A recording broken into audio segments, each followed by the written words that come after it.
Ihinto iyan kahit sa kalagitnaan highway. Well, hey, would you label Ace as our driver? Baka nagmamagandang loob lang. I know it's normal and it's the right word to describe someone who's in the driver's seat as the driver. Pero parang sinasabi mo talaga na full-time job yan ni Ace. Don't know, Kyle, I am telling this to him. Ewan ko kung anong logic doon. Oh, it's his full-time job, he said while trying his very best to stop himself from laughing out loud. For real? And my eyes widened. Hindi ako makapaniwala. Pero baka Gino joke time ako ng isang ito, natalo siya sa laro naming magpipinsan kaya ang parusa ay magtatrabaho siya bilang full-time driver. Nakasanayan na kasi naming maging driver ni Luisa dati pa. She's the only woman among us so she's always expected to be protected by us. At isa pa, kailangan talagang nakatuon ang mga mata namin sa kanya. It's dangerous for her to loiter around without anyone on her side. Biglang sumeryoso ang kanyang mukha nang sabihin ang hulong mga kataga. Biglang nanindig ang balahibo ko sa batok. Para bang naramdaman ko kung gaano ba katotoo at kadelikado ang sinasabi niya. Napapatikim na lamang ako. Baka dangerous na stalker ang meron siya. Liyan pa naman ang kadalasang problema ng mga modelo natapos kaming kumain ng ilang minuto. Tulad ng sinabi niya ay sinundo ako ni na Ace at Luisa. At nagulat pa rin na makita sa driver's seat si Ace na busangot ang mukha. Take care. Call me if there's something wrong, okay, paalam sa akin ni Aamon, okay. I smiled at him. He pulled me closer for the one passionate kiss. I kissed him back. I love you, malambing nitong sambit pagkatapos ng halik. My face turned red and in my heart raced. I felt the butterflies in my stomach. Bibihira lang iyan magsabi ng ganyan. Palagi naman niya kasing pinaparamdam kaya sobrang kilig ang nararamdaman ko ngayon. May mga nakarinig na napapatigil. Levern heard Luisa giggled and Ace fake coughs. Tama na iyan. Nilalanggam na kami rito si Ace na patawa ako sa narinig. Tumingkayad ako para mahalikan ulit si Aamon. Isa love you to malambing kong tugon umangat ang kanyang magkabilang labi. Tinalikuran ko siya dahil masyado na kaming nakaka-attract ng mga tao. Akmang papasok na ako sa loob ng maramdaman ko paghigit ni Aamon sa dala kong lalagyan ng laptop ko. Agad akong naalarma at hinigit ko ito pabalik. Nagulat ko ata siya sa naging akto ko. You will bring your laptop. Gulat nitong tanong ninisian ko siya ng hilaw. Yup, I think it's better if you leave it alone, hindi, ayos lang. Baka kasi tunmawag si Micah habang nasa sasakyan ako kaya mabuti na ang dala ko ito. Pinagtaasan niya ako ng kilay pero wala rin siyang nagawa kalaunan. Hanggang sa tumulak na kami ay hindi ko mapigilang hindi mapangiti. Inasar ako ni Luisa sa loob. Even Ace who's frowning earlier looks happy and joined Luisa from teasing me. Wala akong nagawa kundi ang mamula na lang lalo sa gilid. Huminto muna kami sa isang malaking entertainment company. May kukunin lang si Luisa na mga gamit niya rito na naiwan niya pagkatapos ing shooting niya kasama ang dalawang sikat na artista. Kamusta naman kayo ni Aamon? Biglang tanong ni Ace at nakatingin sa akin sa salamin sa unahan. Naiwan kasi kaming pareho. Sasama sana si Ace para dalhin ang mga gamit ng kanyang dream pinsan pero umayaw si Luisa. Wala kasi akong makakasama. Maghihingi na lang daw siya ng tulong sa isa sa mga staff ng kumpanya. Maayos naman, tugon ko at biglang namula. Nakita ko ang kanyang pagngiti. I hope he is treating you better lalo na at buntis ka, he nodded slowly. He is. Mabuti naman. Natahimik kami ng ilang minuto pero nagulat ako sa sumunod na sinabi ni Ace. Thank you for coming into his life. I felt the sincereness in his voice. Hindi ako nakapagsalita. He continued talking though. You might not get this but he changed.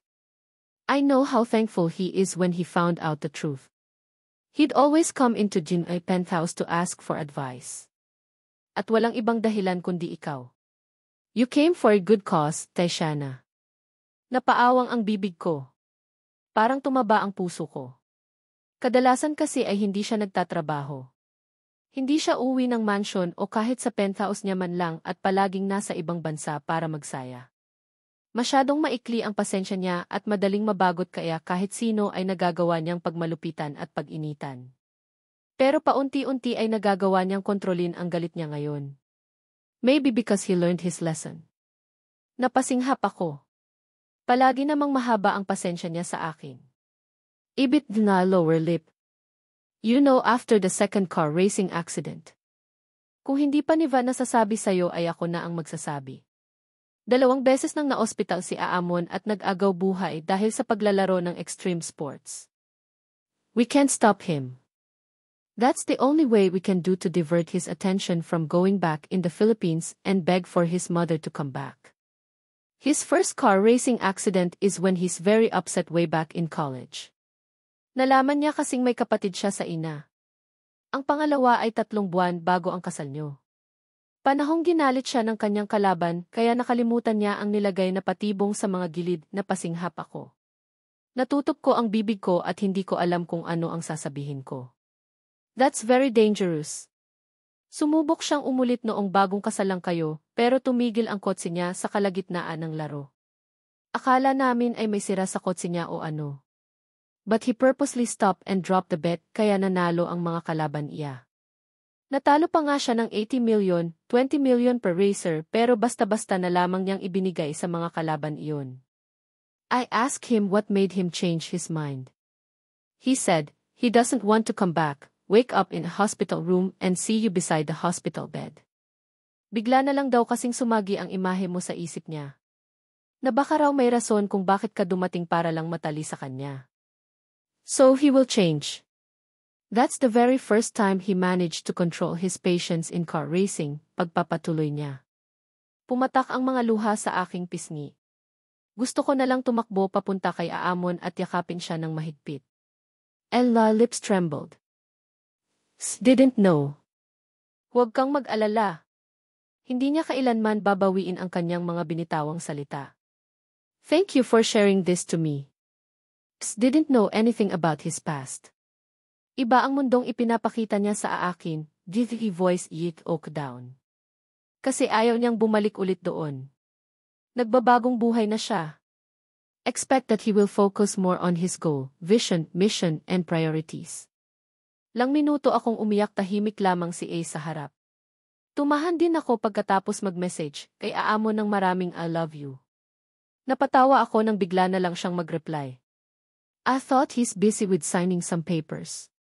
Itinanong niya kung bagot na raw ba ako, pero tinaddad din ako ng love you. He wants to call but don't want him to hear it in my voice trembling. Kaya nagpalusot ako at pumuslit lang habang nasa mall kami agad din akong tumahan sa pag-iyak, kanina ko pa napapansin ang dala mong laptop. May sira ba? Ipapaayos mo ba? Napatingin ako sa laptop na nasa tabi ko. Malaki kasi iyon. Sino ba naman kasing magdadala ng laptop sa kalagitnaan ng pagpaplanong mag-spa? Don't know what happened to it, napasukan ata ng virus o may napindot ako kaya nang hihingi ng codes, sagot ko kay Ace. Can see, no basic skills to fix a software malfunction. Nagdalawang isip pa ako pero ibinigay ko rin sa kanya. Basic skills daw eh. Hindi naman niya siguro mapapansin na. Are you trying to unlock something? Kaya naman pala nang hihingi ng code. You just need to crack these codes and type the final choice derived from the codes you have cracked, anya habang mabilis na nagtatype sa laptop ko. Para akong nagkaroon ng question mark sa ulo. Pinarnood ko siyang ayusin ang laptop ko. I'm not good at codes. Sumakit ang ulo ko kakatingin sa numbers na iyan kanina. Napakamot ako sa aking ulo. He chuckled. You should have asked your husband to help you. Mas magaling iyon sa ganito kaysa sakin pero sobrang tamad kaya alam kong ipapagawa niya rin sa iba. Kaya naman pala binanggit lang ang pangalan ni Harith. It's done. Nilakihan ko ang mata ko para tignan kung totoong tapos na ba. Tapos na nga. Pero nagulat kami pareho nang bigla na lang mag-play ang compilation video sa screen. Paano kasi na-unlock na? Pero mas nanlaki ang mga mata ko nang makita ang iba't ibang videos, klaro lahat ng iyon, at iba-iba rin ang anggulo para mas lalong makilala ang mukha ko. You have this copy. Really? Tashiana, you don't know that Aamon is, naputol ang kanyang sasabihin. The screen paused for a while too. Sadya iyon dahil sa pagkaka-edit. Napatameme ako nang makita ang klarong mukha ni Aamon. Sa bawat video na lumabas kanina ay piniling i-zoom in ang mukha ni Aamon at iklaro iyon. Bumilis ang kabog ng puso ko pati ang paghinga ko. Binalingan ko ng tingin si Ace. He looks confused too. Are you trying to watch this earlier? Don't tell me you didn't know that Aamon is the man you've been looking for all this time. Naguguluhan niyang tanong gasp. Nabitin sa ere ang mga luha ko. Umiling ako ng paulit-ulit. Aamon is the father of Jivoy child. I clarified. Tuluyan akong nanghina nang makitang tumango si Ace. Natutup ko ang aking bibig. Hindi ko maipaliwanag ang nararamdaman ko. Oh, my God. Are you sure about this, Ace? Sobrang bilis na ng kabog ng dibdib ko. Pakiramdam ko ay hindi na normal ang ganitong pakiramdam. Naghalo-halo na ang iba't ibang emosyon. Hindi ko maipaliwanag. Basta natutuwa ako na naguguluhan at hindi makapaniwala. Ang gulo. Pero nangingibabaw ang saya at tuwa.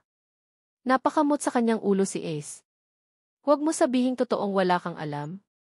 Tanong niya rin sa akin pabalik. Isa don't believe it if he is that man then I can't remember anything about him.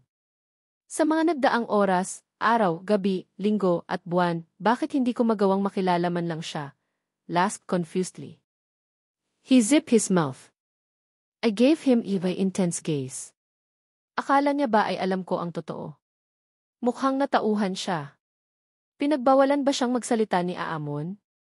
Ace, spill everything you know, seryoso kong sambit. He shook his head. It was a mistake. I shouldn't have told you. Baka may plano ring sabihin iyon ni Aamon sa'yo o kaya humahanap lang ng tiyempo. I heard his small curses. He told me about that. But didn't believe him.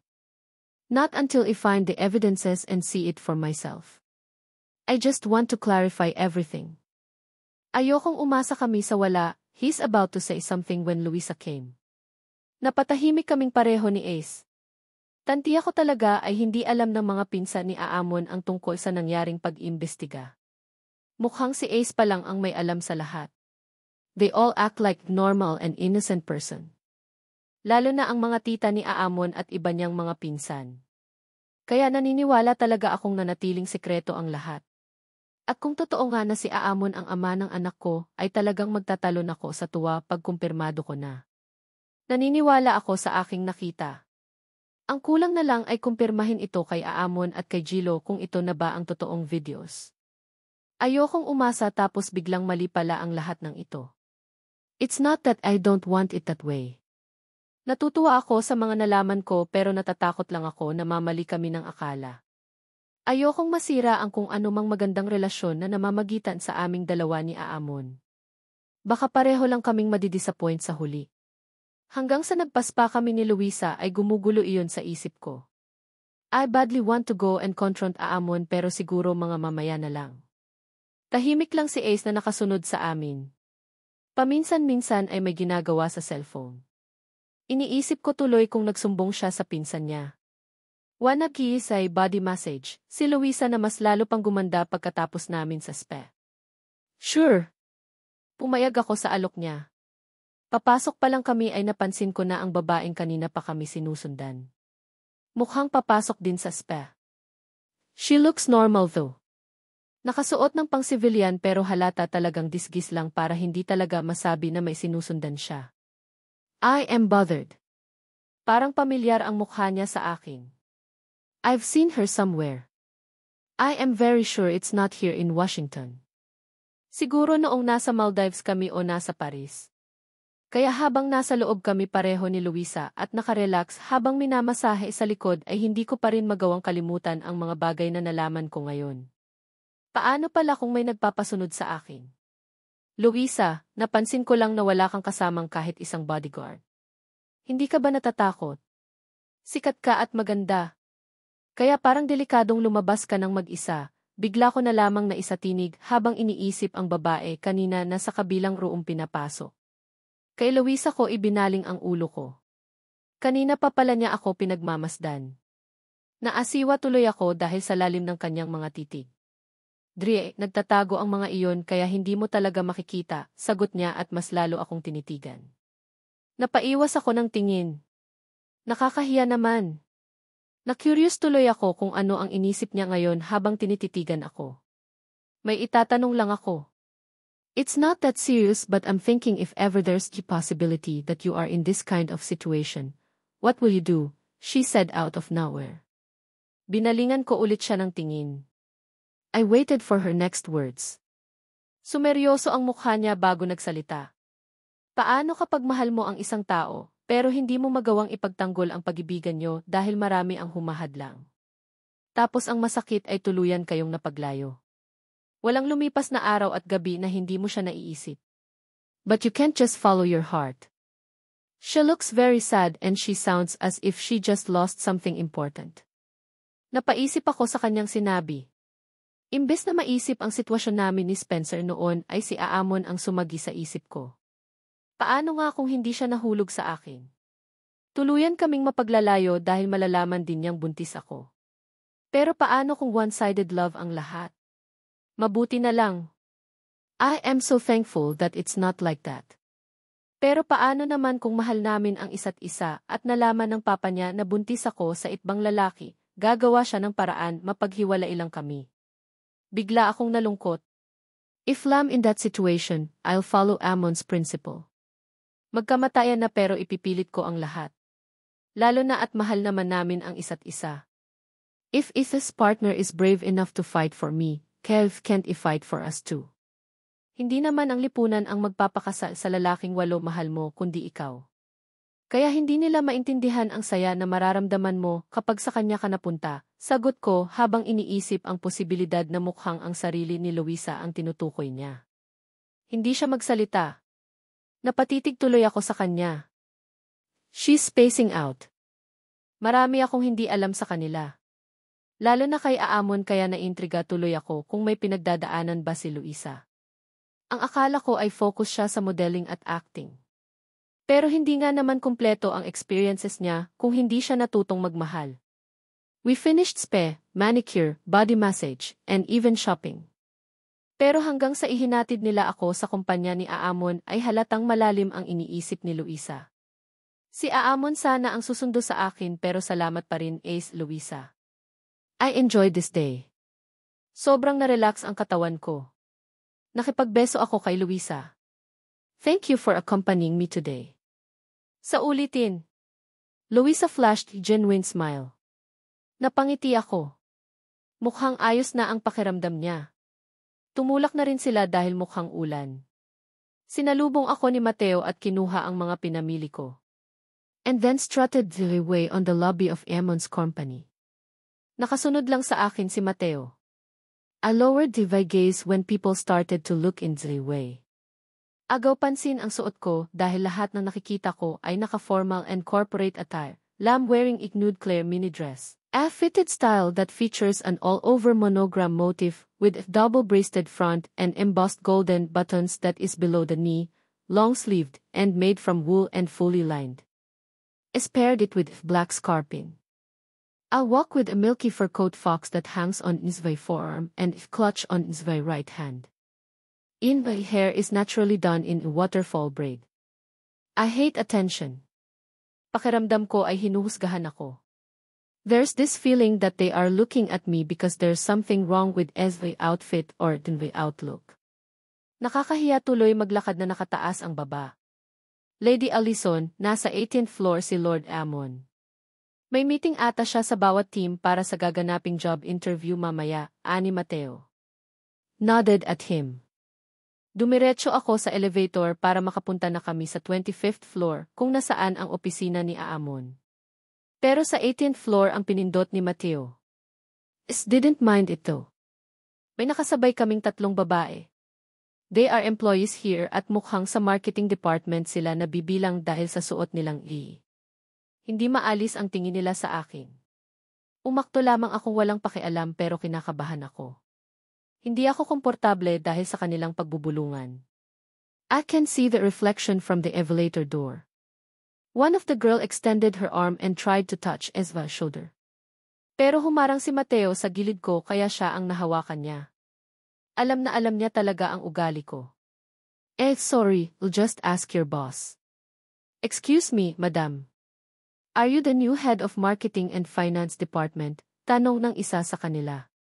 I simply shook my head. Nakakabagot dito. Pardon me, madam. You are wearing the same dress that's guy I've mistaken you for someone else, nahihiyan niyang paliwanag. Tumunog ang elevator. Hudyat na nasa tamang palapag na kami. Nauna kaming lumabas ni Mateo at hindi ko na sila niltingon pa. Maraming tao sa hallway ng 18th floor. Mukhang hindi pa nagsisimula ang job interview pero nandito na ang karamihan para pumila. Left wing po, turo ni Mateo sa direksyon at kung saan matatagpuan si Aamon. Mabagal ang lakad ko dahil sinusuri ko pa ang magandang interior design ng kumpanya. Pagdating sa labas ng isang room ay may table kung nasaan ang information desk.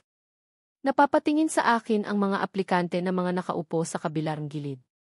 Napatigil ako sa paglalakad nang halos mabangga ako ng isang babae. Gumilid ako para hayaan siya na maunang maglakad. Is he done? I am here for 3 hours straight. Can't you tell your boss that Emma Sinclair is here? Anya sa babaeng organizer. Umiling ang organizer, sorry, ma'am. We have informed him but Mr. Tessiman doesn't want to be interrupted again.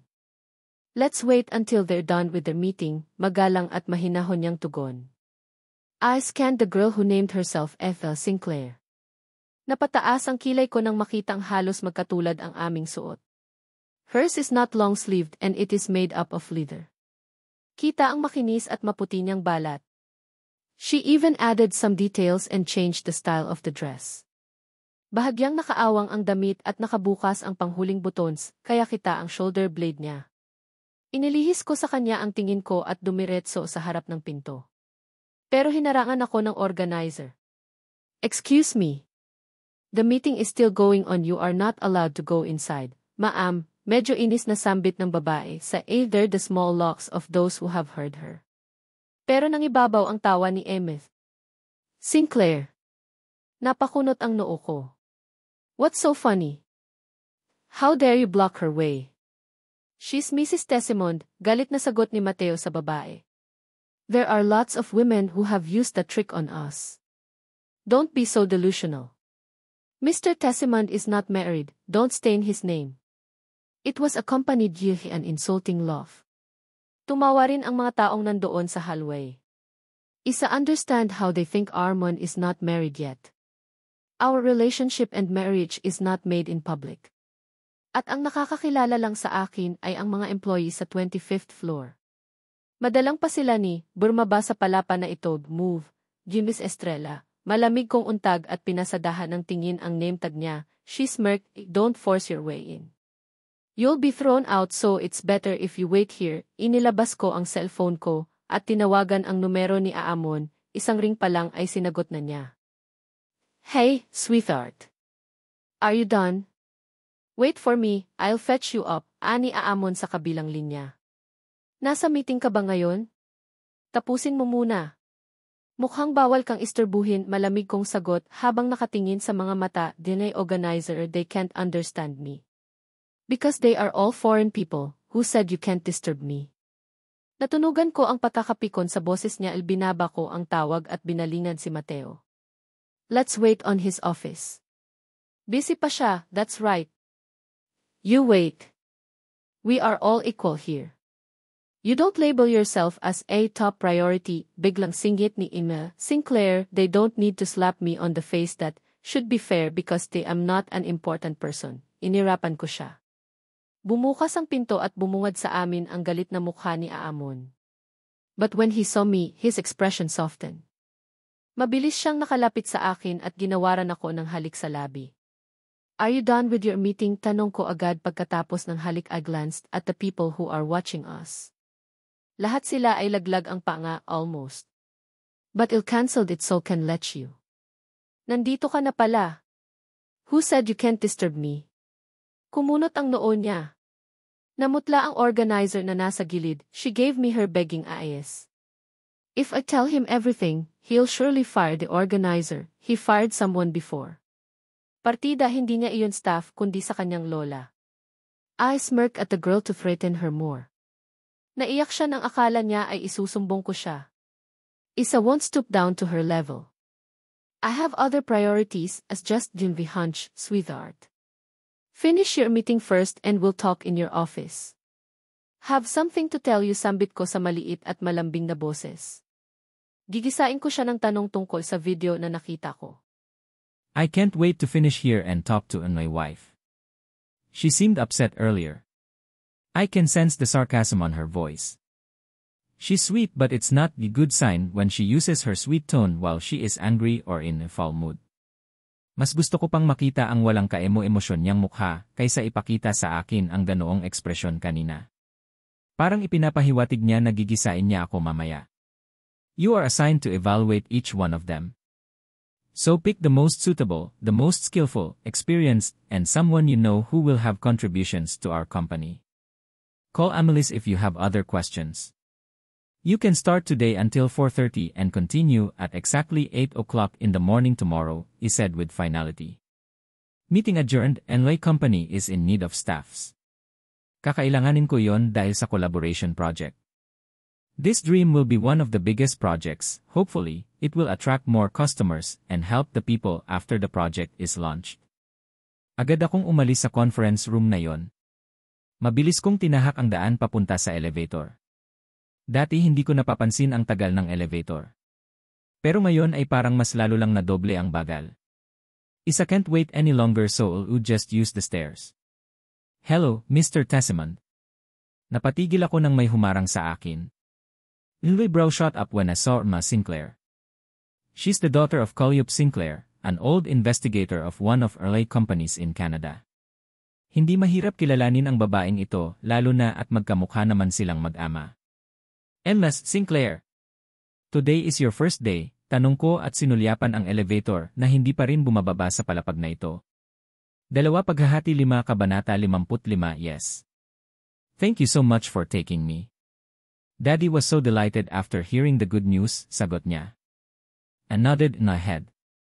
Ray actually recommended her to be the new head of finance and marketing department. I didn't purposely choose her because I have no time to evaluate the applicants. I have other priorities. That's very good, call Amelis if you need anything. Are you comfortable with your new office? I put my hands on my pocket and anticipated the elevator. Nagtagal ang tingin ko sa pintuan ng elevator. Thank you for your concern. Everything is fine. Henry Joe clenched when he remembered Tatiana's face. The way she smirks earlier. Done it. Ace texted me that he have slipped his tongue. If she is going to confront me, I don't think I'll be able to focus on hearing her side. Curse this obsession, but she looks damn hot no matter what mood she shows. Baka titigan ko lang siya at mag-imagine ng mga bagay-bagay habang nagsasalita siya sa harap ko. Hindi ko ibalak na paniwalain siya na ako ang ama ng anak niya. She easily becomes emotional. Kunting banggit lang ng bagay na nakakapagpaiyak sa kanya ay iyak na siya. Don't know what did her doctor told her before.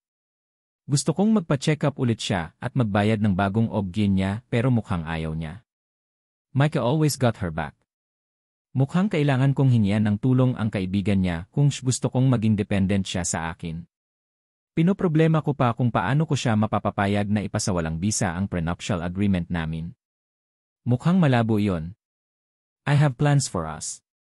Ngayon ko lang napagplanuhan na alukin siya ulit ng kasal. This time, I will marry her with no agreement involved. I want us to have a grand and memorable wedding. Unless she wants me to marry her countless times, I'll love that. Kinagat ko ang labi ko para pigilang mapangiti ang sarili. Would it be better if she give birth first to our child before I ask her to marry me again? Our first child will be the ring bearer. Is it okay? My imagination was interrupted when the elevator came and welcomed my eyes without anyone inside. I shifted my gaze to Emma Sinclair who happened to be standing next to me. Akala ko ay umalis na siya kanina. Tamang-tama at bumukas ang elevator kaya hindi na ako makapaghintay pa. Tinanguan ko na lamang siya para makaakyat na sa taas. I was lost in thought the whole time while I'm inside the elevator. When it stopped at the right floor, tinakbo ko ang distansya papunta sa office ko. I didn't mind the employees who are watching me with their surprised expression. Gulat din akong pinanood ni Mateo na nakatayo sa labas ng opisina. He opened the door for me. Tatiana, tawag ko sa pangalan niya nang makapasok ako sa loob. She's sitting on the glass table while crossing her legs and waiting patiently for me. Nilingon niya lamang ako at sinenyasan na lumapit. There's a laptop beside her too. Mabagal ang mga lakad ko. Kahit nakatalikod siya ay gusto ko pa rin natitigan siya. Her dress suits her well and it turns me on. Hindi ko alam kung sinadya niyang magsuot ng ganyan para sa okasyong ito. Lahat naman ay bagay sa kanya.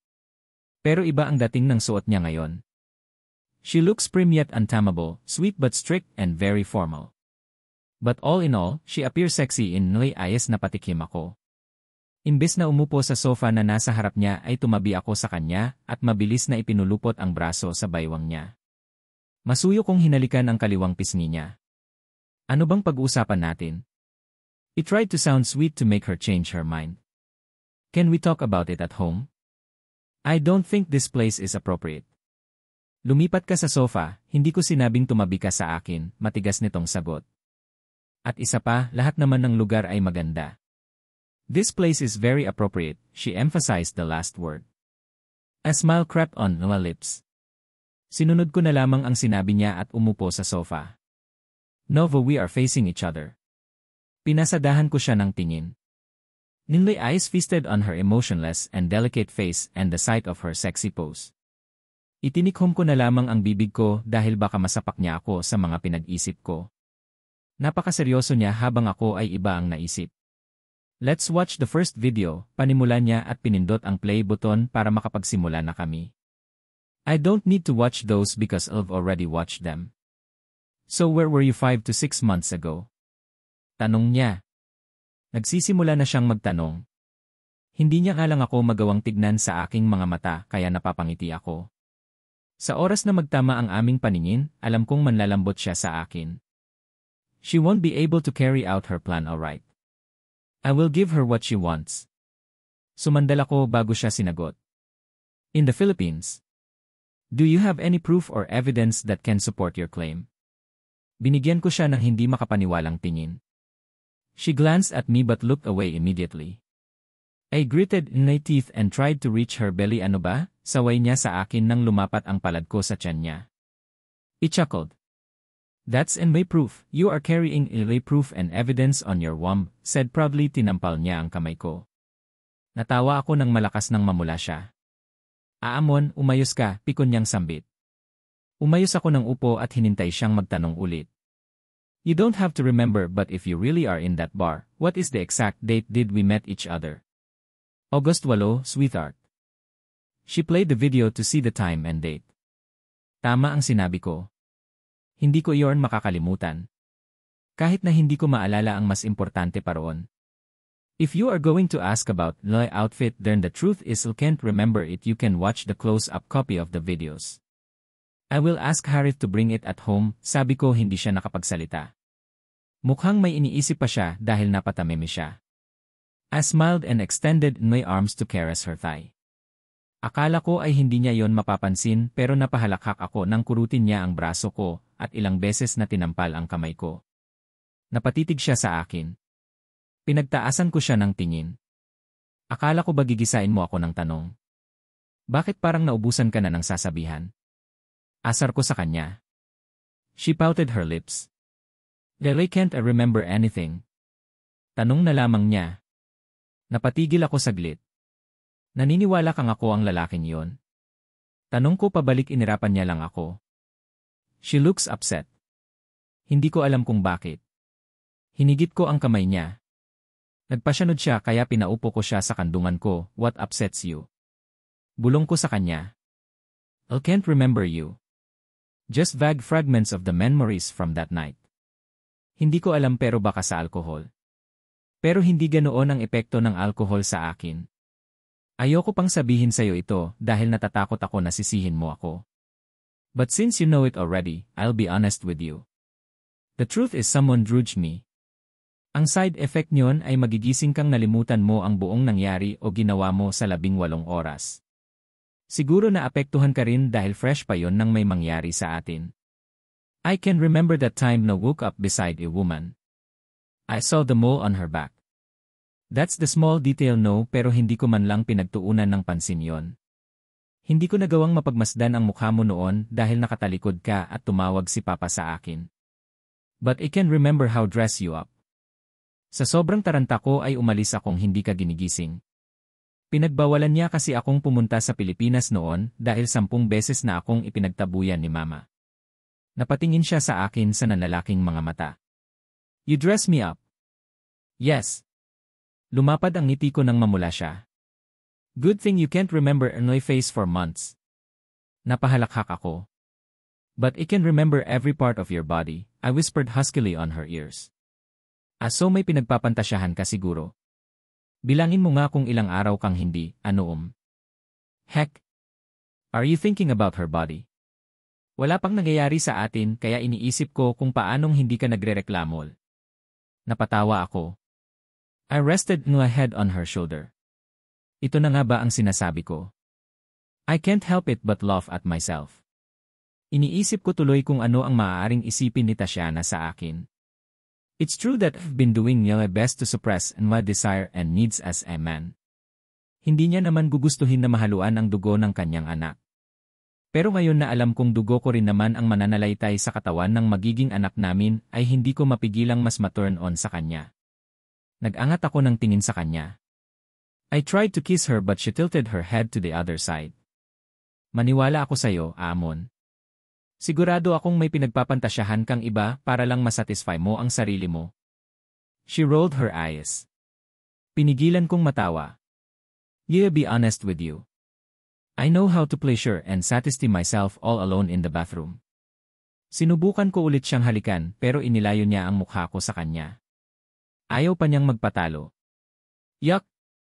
Maarte nitong Rick sa sinabi ko kanina. Bakit? Akala mo siguro madali lang iyon sa akin.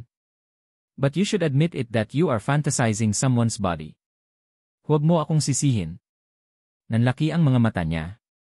So it's true. Na ano? That you are pleasuring yourself while thinking of someone's body. Correction. Thinking of your sexy body and your beautiful face. She covered her ears. Blah blah blah, tumawa ako sa kanyang naging akto. Namula rin naman ang kanyang magkabilang pisngi, can't believe we are talking about this. Good thing LA office is soundproofed.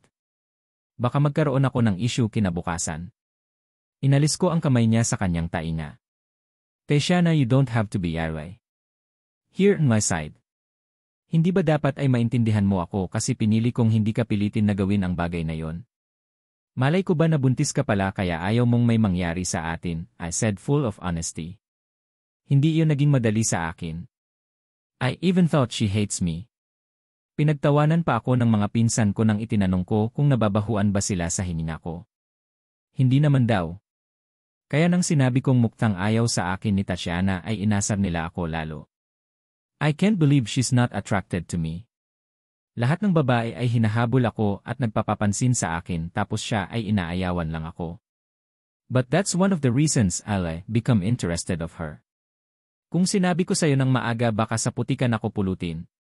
Baka nga naghihirap na kami ngayon kung hindi ka pa nahulog sa akin, anya sa matigas na tono. Pumungay ang mga mata ko sa kanyang sinabi.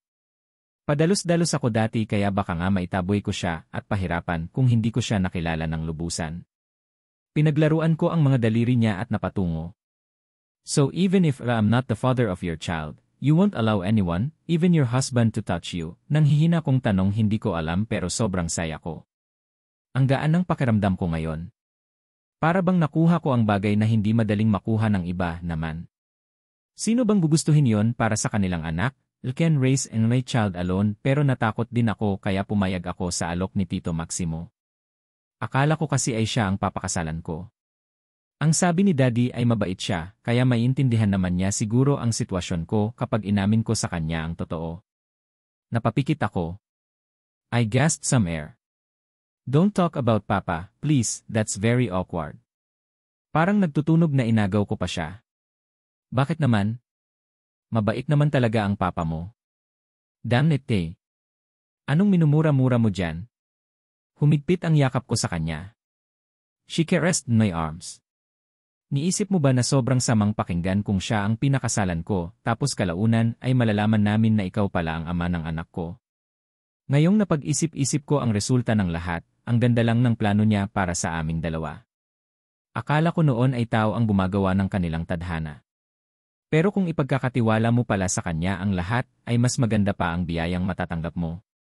Everything is done naturally and beautifully. I can't help it but put more value of what have now. Dati naman ay hindi ko pinapansin ang mga bagay na meron ako na maaaring kinainggitan ng iba sa akin. But Tatiana made me realize that every little thing should be appreciated. Para akong nawawala ng lakas dahil sa narinig ko sa kanya. I will never try to steal something or someone from Papa. I've seen him struggle and crawl his way to the top just to support our living expenses. He did give his all to raise me up alone. Hindi kami mayanman dati. At mas lalong hindi ganoon ka-successful. We did our best to gain and earn what we have now. Kaya sa lahat ng tao ang dapat kong irespeto ng buong buo at tinalain ay si Papa yon.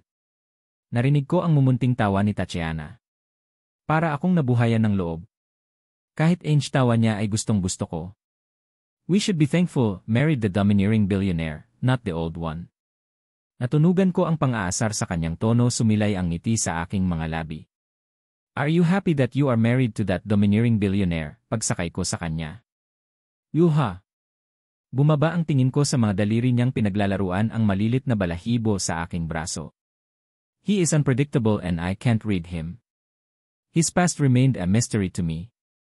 I want to see his life before where he enjoyed living a carefree life. I want to know why people are afraid of him. How much love and dedication he has put into his passion to be this successful, umangat ang tingin ko sa kanya. My heart raced. Her words give me so much happiness.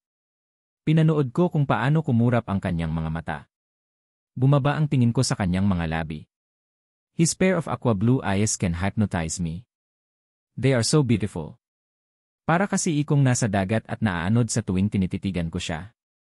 Minsan ko na tuloy pinangarap na manganak akong mamamana ang kanyang mga mata. In terms of attitude, I don't think you'll be able to find someone who would look softly at me. Someone who is as caring, sweet, and as patient as him. She pouted her lips. Inangat ko ang kamay ko sa kanyang pisngi at pinaharap sa akin ang kanyang mukha. Kissed her lips softly. I don't know how to express myself. Gusto kong malaman niya ang buong nararamdaman ko, pero hindi ko alam kung paano. You don't have to dream about it. It'll be guaranteed that our first child will have more of Anoy genes, including VIS. I said between the kisses, the essence of happiness is being contented of what you already have. It is the true meaning of happiness. I've learned that now. I love how Tatiana makes me realize so many things that must be acknowledged. I hope she is learning something from me too. We have common similarities in life. I grew up without a mother, Eli, on my side, and she grew up without her biological parents on her side. I am already broken when we met each other, and she's broken too. She healed me and I hope I'm healing her too. Maybe we are meant for each other because of various reasons. At gustong-gusto ko ang isiping iyon dahil iyon naman talaga ang pinapangarap ko. This will be an unending blessings. Magagawa ko siyang protektahan at ang pamilyang bubuin naming dalawa. But no, life is not all about happiness. If there are times where we will be facing some obstacles, I hope we will stay together. I wish we will fight together. Pinadaos-dos ko ang ilong ko sa kanyang mukha. I can smell her pristine breath as well as her perfume. She smells so good. Nakakaadik ang bango niya.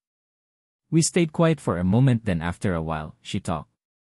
Naniniwala na ako sa'yo at sobrang saya ko lang, Amon. Ang gaan ng pakiramdam ko ngayon. Totoo. It feels like love on top of the world. Ano pa bang hihilingin ko? Sobra-sobra na itong natanggap ko sa kanya. Life is beautiful, isn't it? Naningiti niyang untad. I kissed the edge of her lips and smirked. Yuha! You're so beautiful and incomparable, sweetheart, I whispered sweetly. She bit her lower lip. What gender do you prefer? I want to know before I visit a doctor for Anoy first ultrasound. Na-excite ako bigla. Right. We will see the gender of our first child. Sasama ako and I want a baby boy, diretso kong sagot. Well, So when I am no longer around, he can protect you and his siblings. Isang kurot ang inabot ko sa kanya. Akala niya siguro ay nagpapatawa ako. Seryoso ako, Tatiana, hindi pa nga tayo nagkakaanak tapos naiisip mo na agad yan. Ang alin? Yung aalis ako. Walang masama sa pagiging advance mag-isip. Heh! Tinawanan ko na lamang siya. Pero totoo yun. I will raise my first child independent and family-oriented. Magiging strikto ako sa una at ituturo ko ang realidad ng mundong ito para sakaling mawalay ako sa kanila ay hindi nila kakailanganing magdusa. I will teach them the dread essence of worship, happiness, respect and love. They should put family first and no one is allowed to abandon one member of the family. Ayokong maranasan nila ang naranasan ko. Pero paano kung babae pala? And her lips parted. That will be a problem. Magiging sakit sa ulo. Baka maraming pumilang lalaki na magpapapansin sa kanya. Mahirap maging strikto pag babae ang usapan, sinamaan niya ako ng tingin. You won't spoil our daughter. I will but with limitations. That's not fair. I want her to explore. Alright. But with limitations, napabuntong hininga siya. She nodded her head. Baka maging sakit siya sa ulo kung mamamana niya ang kagandahan ng mommy niya. Pero palalakihin ko sila ng tama at puno ng pagmamahal. Siguro ang pagkakaroon ng kulang sa buhay ko ay isang malaking aral para ilayo ko roon ang magiging kapalaran ng magiging pamilya ko. How beautiful it is to understand the reason behind every single thing that happens on this planet. Maaga kaming umuwi ng mansion ni Tatiana. Nagsusuka kasi siya at gusto niyang kumain ng homemade dish. Ganoon din kinabukasan. Hindi ako pumasok ng opisina. Umagang-umaga kasi ay nagsusuka siya at 3 beses na nawalan ng malay. Kaya ayokong ibuwan siya. Para akong aatakehin sa puso. Hindi ako kailanman masasanay sa ganito. Ayoko na pala niyan. Gusto ko ng spaghetti. Napabaling ang tingin ko sa kasambahay na napapakamot sa kanyang batok. Pinanood ko kung paano nakabusangot ang mukha na ibinabalik ni Tatiana ang mga pagkaing naluto na sa tray dahil iba na naman ang gusto niya. This is part of her rapid cravings and mood swings. Walang nagawa ang kasambahay kundi ang tumango at magalang na nagpaalam para gawin ang gusto ng asawa ko. Nasa library kami pero hindi ako makapag-focus sa pagbabasa dahil sa ingay ng ngay at ang asawa kong pinapahirapan ang mga kasambahay. They can't complain because we'll fire them. Aamon, order a pizza for me, please, baling niya sa akin bago nagpa-cute. Hindi ko siya pinapayagang kumain ng hindi masustansyang pagkain. Pero sa araw na ito ay puro ata hindi masusustansyang pagkain ang gusto niya. Wala akong magawa dahil iyak siya kapag hindi ako pumayag. I leaned in my back on my swivel chair. Pinaglaruan ko ang pang-ibabang labi ko bago kinuha ang cellphone ko at sundin ang gusto niya. No wonder she always used that cute expression because she knows it will follow and answer her whims. Mukhang masarap ang ice cream na ito. I would love to taste each flavor. Elway gaze shifted on the large screen of our knee. Sinamaan ko ng tingin ang taong nasa commercial ng ice cream na yon. I will remind Tres to ban this kind of commercial on his channel. Eat something else but ice cream, Tatiana, paalala ko sa kanya at ibinalik ang tingin sa papeles na binabasa ko. CJ, ipagluto mo ako ng chicken afritada at tortang talong kung ayaw mo sa ice cream. Napatigil ako sa pagbabasa. Problemado akong nag-angat ng tingin sa kanya. Ngayon naman ay gusto niya ng Filipino dish. Heaved a sigh. I will call Nana M to cook that for you, hindi.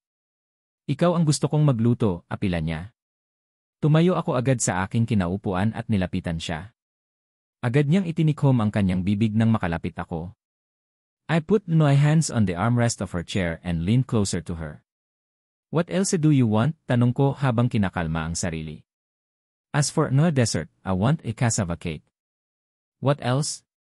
Natunugan niya ata ang pagpipigil ko kaya nagpaawa siya. Kiss. A sweet kiss from an understanding husband, she replied in her sweet tone to flatter me. She really knows how to wrap me in her hands. Nawala agad ang namumuong inis sa sarili ko. Hindi ko na napigilan at napangiti ako ng malapad. Now she looks relieved and satisfied. I crouched to plant a soft kiss on her lips but she insisted to deepen it more. I should have ordered the maid to lock the door inside. Mas inilapit ko pa sa akin ang katawan ni Aamon. Don't know what's happening to me. Para akong nauuhaw pero hindi rin magawang pawiin ng tubig lang. Napadilat siya nang mas naging agresibo ako sa paghalik sa kanya. Naninibago ata siya. Umawat siya sa halik at pinirmi ako sa aking kinaupuan. Do you know what you're doing? Kunot noon itong tanong. Isa pouted din my lips. In my hands went to the hem of his shirt. It tried to pull him closer to me again. Tatiana ng babanta niyang sambit sa pangalan ko. Hindi ko siya pinakinggan. Nang hindi siya nagpahila ay tumayo ako at tumingkayad para mahalikan ulit siya. Naramdaman ko ang paghawak niya sa baywang ko. Isang kagat sa labi ang inabot ko sa kanya, kaya napalayo ako. Don't start the fire, sweetheart. Don't think I'll be able to hold back anymore, napapaos nitong sambit. His face darkened and his Adam's apple moved. Parang mas nadagdagan ang uhaw ko dahil sa aking nakita. Lumipat ang tingin ko sa kanyang namumulang mga labi. Bahagya iyon nakaawang kaya umawang din ang bibig ko. What the hell am I trying to look into? Parang si Aamon lang ang makakapawi ng uhaw na ito. You can't resist the charm, a seductively said that made him clench his jaw. He glanced at the door of the library. Ibinalik niya sa akin ang atensyon niya at inilingan ako. I smirked and drew closer to him. Tumama ang dibdib ko sa katawan niya. Mas lalong nagdilim ang kanyang mga mata. The alive and untamable ocean waves on his eyes is no longer visible. All I can see is lust and admiration. Do you have any clue of what you are doing, Tatiana? I can't almost hear his voice ano. Gusto lang kitang mahalikan, inosente kong sagot. I caressed his arms. You ask for one kiss only. Wait for your spaghetti and I'll just finish reading the papers so can cook chicken afritada and tortang talong for you, nagpipigil nitong sambit. Hindi na ba ako pwedeng makahingi ng isa pang halik? Can't we get busy as wait for the spaghetti? Malambing kong tanong umigting ang kanyang panga. Inangat ko ang kamay ko at malayang pinadausdos sa kanyang dibdib pababa sa kanyang tiyan. Lumakas ang paghinga niya. I felt something that is poking my stomach. Ibababa ko na sana roon ang tingin ko pero hinalikan ako ni Aamon. I kissed him back with the same and equal passion and love. Naging mapusok at mapaghanap ang kanyang mga halik. I felt goosebumps all over my body when he caressed my back. I can feel the rawness on his touch even though I'm still wearing the clothes. He scooped my butt and lifted me up. I straddled him and deepened the kiss even more. Naglakad siya patungo sa kabilang table at doon ako pinaupo. He's still close to me. This closeness is giving me too much ideas and fire that burns my skin slowly. I tried to grind myself against him because of the burning sensation I'm feeling right now. I felt another goosebumps all over my body when heard him groan between the kisses. Bumaba ang kamay niya sa baywang ko at pinirmi ang katawan ko. His kisses went down on the neck. I closed the eyes and arched the back. Tuluyan akong nahiga sa table na iyon nang manghina ang katawan ko. I felt in my femininity throb. Aamon crouched to kiss the neck and jaw more. I tilted my head to the other side to give him more access on the neck and do me a favor. His kisses is tickling me but I want more. Love the feeling of how his lips travel on my skin. Aamon. I couldn't help it but moan his name. His hands traveled from his waist up to my breast. He massaged it skillfully that made me lose my sanity. Bumilis ang paghinga ko at kung saan-saan ko na naibaling ang ulo ko. Prim can't seem to get enough. I want more and more of his touch. He sucked my skin and bit it hard. Napadilat ako sa kanyang ginawa. Tumigil siya at umayos ng tayo. Sinapo ko ang parte kung saan niya ako kinagat. Paniguradong mag-iwan iyon ng marka. That's my signature. Don't do anything to get rid of that kiss mark, Tatiana, he said while smirking. I pouted my lips to suppress a smile. Gusto ko rin naman ito kaya hindi ako magreklamo. Aambang maghubad na siya ng damit nang biglang may kumatok. Isang katok ang nagpatigil sa aming dalawa. Parang galit na ang mukha ni Aamon nang lingunin ang pintuan ng library. Isang katok muli ang narinig namin nang hindi kami gumalaw sa aming kinatatayuan. Pinagtabi ko ang binti ko at bumangon, damn it, mura ni Aamon at tinalikuran ako para buksan ang pinto. I watched him walk toward the door. Nakagat ko ang labi ko. Oh shit, he looks damn sexy.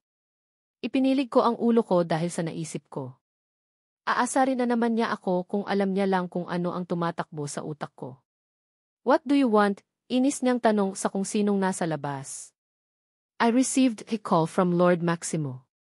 He wants you to read the email he has sent you and reply as soon as possible. He said he wants to hear your opinion and advice about his ideas on the collaboration project. Sagot ng isang kasambahay, malit lamang ang siwang ng pinto at bahagya pa siyang nakatago sa likod niyon.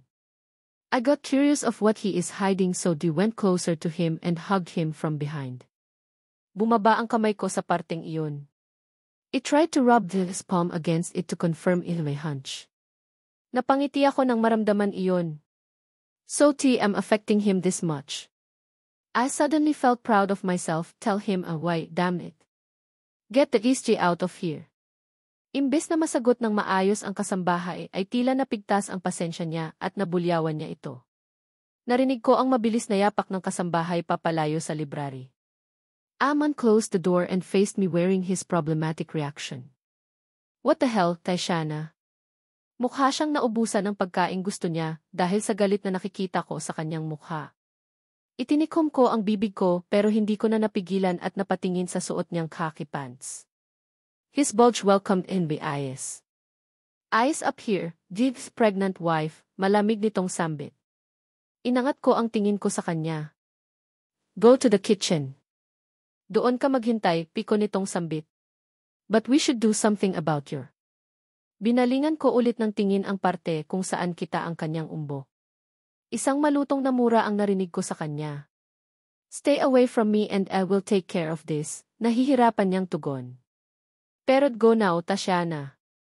Tatapusin ko lang ang trabaho ko. Tinawanan ko siya at dumiretso sa pinto.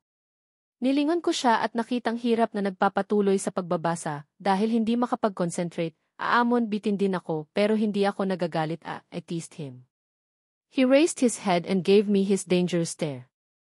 Had a smile crept on his lip. I love you. Either go to the kitchen. I said and get out of the library with a satisfied smile plastered on his face. Matuli na dumaan ang mga araw.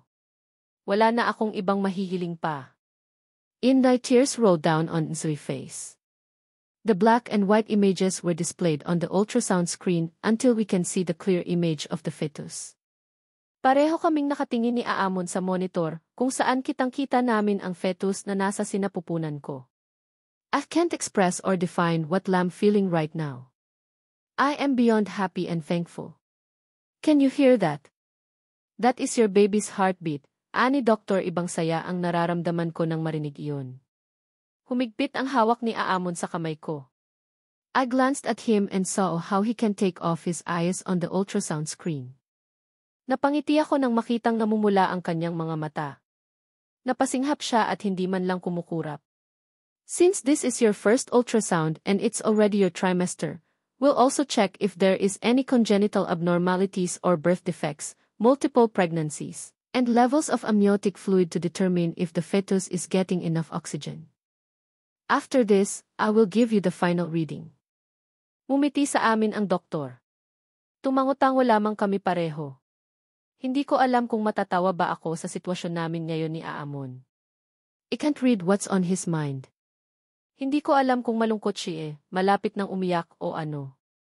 But he looks so amazed and moved. Dilat na dilat ang mga mata. Para siyang nakakita ng isang bagay na ngayon niya lamang nalaman at nakita. I saw him gulp before a genuine smile flashed on his face. Napatingin siya sa akin nang mapansin na kanina ko pa pinapanood ang bawat reaksyon niya. This is the most beautiful reaction I've ever seen from him. He kissed the back of his hand and mouth. Thank you for this beautiful gift. I love you, Mrs. Tessimond. Tila may humaplo sa puso ko. I curled his lips up. Gusto ko siyang sagutin pero nag-enjoy ako sa panonood sa kanya. I can't help it but giggle. Paulit-ulit niyang hinalikan ang kamay ko habang nakatingin sa ultrasound screen. Maya-maya ay inilapit ang mukha sa akin at hinalikan ako sa noo. He's so damn adorable and irresistible. Now that we've confirmed your baby's position, are you ready to know the gender of your baby? Excited na tanong ng doktor, para akong mabibinggi sa lakas ng kabog ng puso ko. Kung hindi ko pa nararamdaman dati ang kabahan ng sobra ay ito na iyon. Magkahalong tuwa at kaba ang nararamdaman ko. Mukhang ganoon din ang nararamdaman ng asawa ko. This is how we determine the gender of your baby. Can you see this clearly? This is what we call a sagittal sign. Forgot how to breathe properly. Jinbai's gaze was glued at the apat's image that can see on the ultrasound screen. Umawang ang bibig ko at hindi ko na napigilang maging emosyonal dahil sa sobrang saya. Natutok ko ang bibig ko at kinalma ang sarili upang hindi mapatili sa tuwa. Congratulations, Mr. and Mrs. Tessimond, it's a baby boy. They say true happiness is feeling lightness in your heart. I guess it's true. The whale feel delighted of what I am seeing now, and what I've heard from the doctor. Pakiramdam ko ay lumulutang ako.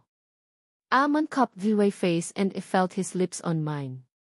He leaned his forehead on his forehead after the kiss. I saw his glint because of happiness and he smiled before small tears rolled down on his face.